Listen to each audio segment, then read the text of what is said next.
මචං ෂාන් උඹට ෂුවර්ද බම් මේ පාර හරි කිදා? අකිල ඇහුවේ කකුල ඇණීගෙන ආව කූණ්ඩල්ලෙක්ව ගලවලා විසික් කරන ගමන්. ඌට විතරක් නෙවෙයි. අපි හතර දෙනාටම හොඳටම මහන්සි. දවස් දෙකක් තිස්සේ අපි මේ වනාතේ යෆනටම එනවා. මේකේ නකල්ස් කඳු වැටියේ කවුරුත් යන්නේ නැති පැත්තක්. මිනිස්සු කියන්නේ යක්ෂයාගේ අඩවිය කියලා. බය වෙන්න එපා බං.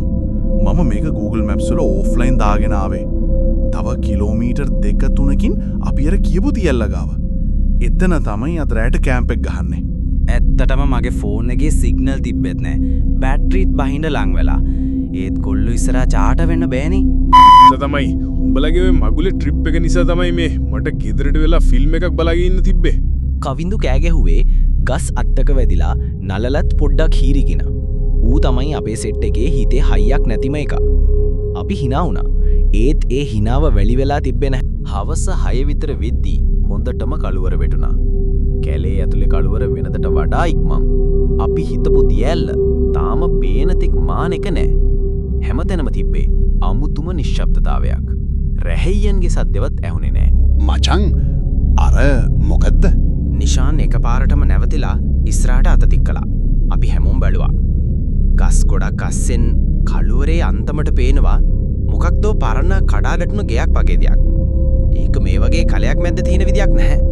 යකෝ යම් බලන්න. අද රැට එතන ඉන්න පුළුවන් වෙයි.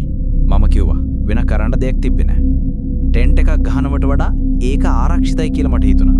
අපි 4 දෙනා ටෝච් එලි ගහගෙන ඒ පැත්තට ගියා.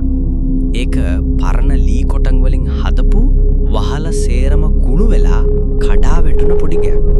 ඇතුලේ තිබ්බේ පරණ මේසෙකුයි පුටු කෑලි දෙක තුනකුයි විතරයි. හැමතැනම දූවිලි මකුළු දැල්. අම්මෝ මෙතන හොල්මන් ඇති බං. කවින්දු බයින් වගේ කිව්වා.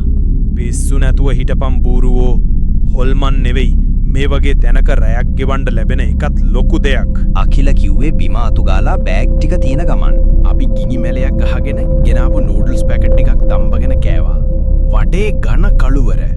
ගිනි මැලේ එළියෙන් එහාට කිසි දෙයක් පේන්නේ නැහැ.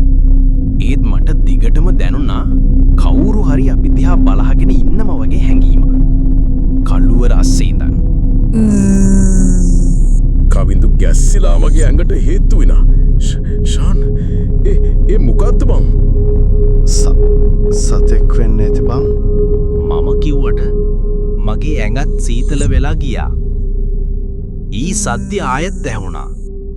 මේ පාර ටිකක් ළඟින්